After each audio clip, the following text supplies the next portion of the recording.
안녕하세요. 박래호TV 안전운전 360을 박래호입니다. 우리가 일상생활을 하면서 또는 생계 등을 위해서 자동차는 우리에게 퍽이나 중요한 역할을 하면서 생활의 필수 수단이 되었습니다. 자동차가 많아지는 것만큼 상대적으로 교통사고 발생 또한 많아져서 여러 형태로 피해를 주기도 하고 또한 피해를 당하고 있습니다.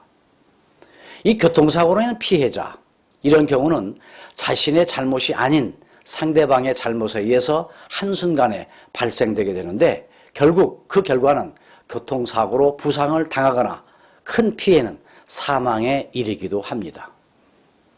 이때 생기는 것은 무엇일까요? 그것은 내가 사고를 내서 상대방을 다치게 하거나 사망케 했느냐, 아니면 내가 사고를 당해서 부상을 입게 되었느냐, 또한 사망으로 유가족이 되었느냐 하는 것이라는 것입니다. 다시 말씀드리면 이 교통사고로 인한 가해자냐 피해자냐 하는 것이지요. 이런 경우 피해 보상과 합의라는 것이 먼저 머리에 떠오르게 되는데 합의는 민사합의와 형사합의가 있습니다. 오늘은 민사합의라고 하는 것은 어떤 의미가 있는 것인가, 어떻게 풀어가야 될 것인가 알아보도록 하겠습니다.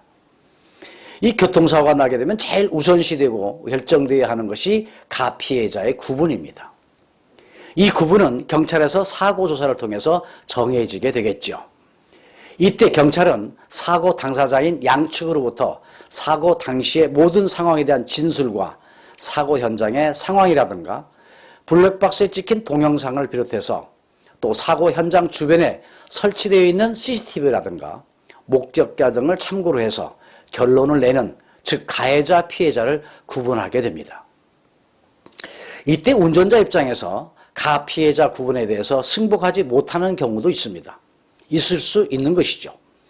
경찰관이 이 사고 당시를 지켜본 사람도 아니고 전지전능하신 신도 아니다 보니까 잘못 판단할 수도 있습니다. 그러다 보면 경찰에서 판정한 가피해자에 대해서 승복하지 못하는 경우가 있는데 이때는 어떻게 될까요? 법정에 가서 판결을 받아야 되겠죠. 사고가 발생된 후 가해자가 아니기를 바라는 것은 왜일까요? 그것은 바로 가해자가 되면 법적인 처벌을 받아야 하기 때문에 예민하지 않을 수 없는 것이고 피해 보상금에 직접적인 영향을 주기 때문입니다. 가해자 피해자가 결정되면 이 결정에 따라서 피해자 보상을 해주거나 또는 피해 보상을 받아야 하는 것인데 결국 이로 인해 받게 되는 보상금액의 차이가 생기게 되는 것입니다. 따라서 이때 가해자는 가해자로서 모든 것을 다 잘못했느냐 아니면 상대방도 잘못이 있느냐를 따져봐야 되는 것이고 또 피해자로서는 모든 것이 내 잘못이냐 아니면 가해자의 잘못이냐 또 그것도 아니면 나에게도 잘못이 있느냐 하는 것입니다.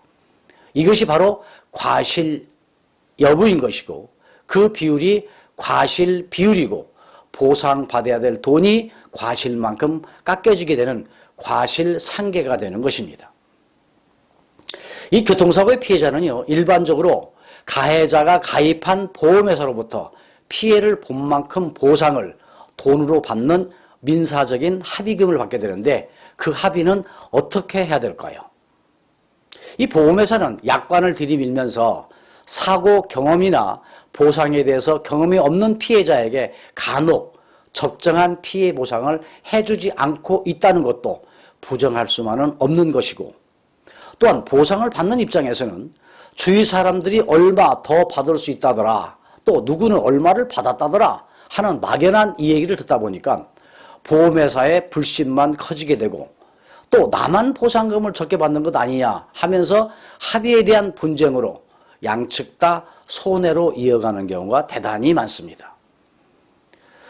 요즘 시대가 어떤 시대인가요? 보험회사가 무조건 적게만 보상해 주는 것도 아닙니다.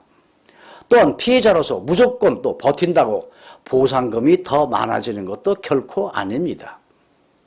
결과적으로 적정하고 교통사고로 손해본 것만큼에 대해서 최대한 보상받아야 하는 것이 피해자로서의 현명한 판단이고 의무일 것입니다. 또 권리일 것입니다. 그러기 위해서는 사고로 인해 받게 되는 피해 보상이라고 하는 것은 어떤 것들인가 또 여기에 내가 얼마를 받을 수 있는가를 나름대로 알아야만이 보험회사와 합의할 때 얼마라고 하는 합의금을 요구할 수도 있는 것입니다. 다시 말씀드리면 피해자에게 보험회사가 보상금이라고 하는 합의금을 어떠한 항목에 의해서 어떻게 주는 것인가에 대한 기본은 꼭 알고 있어야 제대로 또한 최대로 합의금을 받을 수 있다는 것입니다. 보험회사에서 근거도 없이 보상금을 더 줄리야 만무하겠습니다마는 또한 근거도 없이 피해자 입장에서 더 내놓으라고 할 수도 없는 것이죠. 그러나 더 받을 수 없다고 하더라도 실제 손해본 것에 대한 금액은 제대로 받아야 되지 않겠습니까? 자, 교통사고를 당했다. 그럼 어떤 피해가 생기게 될까요? 그것은 피해자가 사망하는 경우도 있겠습니다만 부상당하는 경우도 생기게 됩니다. 부상을 입게 되면 병원에 통원 치료나 입원을 하게 되는데 병원비는 보험회사가 병원에 직접 지불하는 것이기 때문에 병원비는 빼놓고 피해자는 사고를 당하지 않았으면 당연히 벌 수 있었던 돈을 벌지 못해서 수입이 없어지게 되는 손해를 보게 되는 것이죠. 이것에 대해서 보상을 해주게 되는 것인데 이것을 상실수익액이라고 얘기합니다. 이것에 대한 자료를 충분히 보험회사에다가 피해자가 제시를 하셔야 합니다. 만약에 사망을 하게 되면요, 돈을 벌 수 있었는데 사망으로 인해서 결국 미래에 대한 수입이 없어지게 되는 손해를 보게 된 것이기 때문에 이에 대한 사망보상금과 장례비를 유가족이 보상받게 되는 것입니다. 부상인 경우라고 한다면 치료비를 제외한 합의금을 받을 수 있는 것입니다. 그 합의금 안에는 사고로 인한 수익 감소로 된 금액과 위자료를 비롯해서 향후 치료비 등이 포함되어 있는 것이 합의금입니다. 또한 교통사고를 당함으로 인해서 부상자는 본인이 사망인 경우에는 그 유가족이 받게 되는 충격과 고통, 정신적인 피해 등이 있기 때문에 이에 대한 위자료를 받게 되고 또한 사고로 인해서 장애가 있게 되면 장애로 인한 수익 감소라고 하는 명목으로 상실 수익금을 보상받게 되는 것인데 결국 이 모든 것을 합의금이라고 얘기를 하지요. 결국 사고가 나지 않았다고 한다면 이러한 손해가 생기지 않았을 것이기 때문에 이러한 것들에 대한 모든 피해를 돈으로 환산해서 받게 되는 것이 보상금이라고 하는 합의금이고 이것을 받게 됨으로써 합의가 된다고 볼 수 있는 것입니다. 이 보험회사와 합의된 금액을 받게 되게 되면 이것을 피해 보상에 대한 끝이다 라고 해서 도장을 찍어주게 되는 것입니다. 결과적으로 모든 것이 끝났다고 보는 것이죠. 자, 그러면 합의는 언제 어떻게 해야 될까요? 합의는요, 서둘지 마시고 치료를 완벽하게 받으신 다음에 합의 내용도 잘 확인한 후에 합의를 해야 합니다. 민사 합의가 되는 합의금은요, 피해자의 나이라든가 얼마만큼의 수입을 가지고 있었느냐 하는 소득 상태와 이 사고에 대한 잘잘못인 과실 여부와 피해에 대한 병원 진단 및 치료 상태에 따라서 책정되는 것입니다. 간단하게 말씀드리면요, 나이가 어릴수록 소득이 높을수록 과실이 적을수록 합의금의 금액은 많아지게 된다는 것입니다. 또 반대로 과실이 많다든가 연령이 좀 많다든가 그렇게 되면 그만큼 합의금의 규모는 작아지게 되는 것이죠. 여기에서 피해자의 과실 여부는요, 합의금의 큰 변수가 됩니다.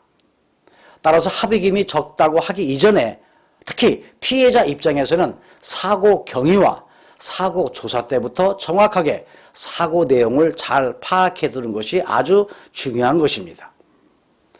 합의금을 많이 받고 적게 받는 것은요, 여기에 숨어 있는 것들, 피해자가 내놓을 수 있는 모든 것들을, 그 숨어 있는 것들을 피해자로서 유리한 것을 찾아냄으로써 더 많이 받을 수 있는 것이지, 근거도 없이 억지만 부린다거나 누가 그러더라 라고 하는 것으로 보험회사에 이해한들 보험회사가 더 줄 리가 없다는 것입니다. 교통사고를 당하게 되면요, 정상적인 생활이 어렵게 되고 병원에 치료를 받으러 다녀야 하거나 또는 병원에 입원해야 하는 것은 물론이지만 이로 인해서 정신적인 스트레스는 물론이고 또 교통사고를 당한 온 가족이 걱정을 하게 되고 또 이 사고 환자에 대해서 매달려야 하는 문제도 생기게 되고 또 행여 앞으로 생길 후유증 걱정 등으로 이래저래 손해가 막심한 것인데 여기에 적정한 합의금마저도 못 받게 된다고 한다면 억울하고 분통이 터지는 등 말이 아니겠죠. 보험회사 직원이 합의금으로 일정 금액을 제시할 때요, 이 합의금이 내가 당한 피해에 맞는 금액으로 알맞게 주는 것인지 아니면 처음 경험을 하는 사고라 아무것도 모른다고 작게 주는 것은 아닌가 하는 고민을 하는 것은 당연하지만 피해자 입장에서 어떤 명목으로 얼마큼 받아야 하겠다고는 근거와 자료를 가지고 합의에 임해야만이 중요하다는 것입니다. 합의라고 하는 것은요, 합의금을 받음으로써 이 건의 교통사고에 대한 분쟁이 끝난다는 것에 대한 약속인 것입니다. 따라서 합의를 한다는 것은요, 이 건 교통사고로 인한 피해 보상을 다 받았다고 하는 것을 의미하는 것이고 이 건의 교통사고로 인한 피해 보상은 더 이상은 거론하지 않겠다고 하는 약속이기 때문에 자신에게 숨겨져 있는 수입이 감소되는 것들을 충분히 찾아내서 합의 전에 제시해야 유리하게 된다는 것입니다. 그렇기 때문에 신중을 기해하고요. 결코 합의에 서둘지 마십시오. 몸 상태에 대한 상태를 의사와 충분히 상의를 하고 난 뒤 또 합의사항을 꼼꼼히 챙겨본 후에 합의를 하시기 바랍니다. 가해자에게 유인받아서 보상금을 주는 보험회사는요, 사기업이다 보니까 만만치 않을 뿐만 아니라 피해자 입장을 충분히 고려해 주지 않는 경우도 있어서 피해 보상금으로 인한 양측의 분쟁이 끊이지 않고 있는 것이 사고 현실입니다. 만약에 보험회사가 분쟁이 해결되지 않게 되면 보험회사와 해결을 하지 못하게 되면 이때는 법원에 가서 민사소송을 통해서 해결을 보도록 해야 할 것입니다. 결국 합의를 잘한다고 하는 것은 피해자로서 보험에 대한 용어뿐만 아니라 합의금의 구성 항목이라든가 어떻게 하면 손해에 대한 빠짐없는 피해 보상을 받아야 하는지를 구체적으로 알아둘 필요가 있습니다. 억지만 부린다거나 보험회사에 대한 불신만 가지고 있어서는 결코 합의를 제대로 할 수 없는 것이죠.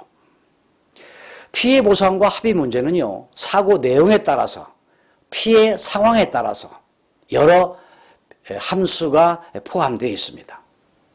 이에 따른 여러 사례와 합의하는 방법과 적정하게 받는 합의금에 대해서는 손해사정인으로서 가지고 있는 제 경험과 그동안 처리했던 내용을 바탕으로 해서 박래호TV 안전운전 365일 다음 편에서 계속 또 말씀드리도록 하겠습니다. 오늘은 교통사고로 피해를 본 경우 피해 보상이라고 하는 보험금이라고 하기도 하고요, 보상금이라고 하는 합의금에 대한 민사적인 합의 기본에 대해서 알아봤습니다. 오늘 또 사고 없는 안전운전이 바로 행복이라고 하는 말씀을 드리면서 박래호TV 안전운전 365일 다음 편을 기약하면서 마치도록 하겠습니다. 시청자 여러분 대단히 고맙습니다. 건강하십시오.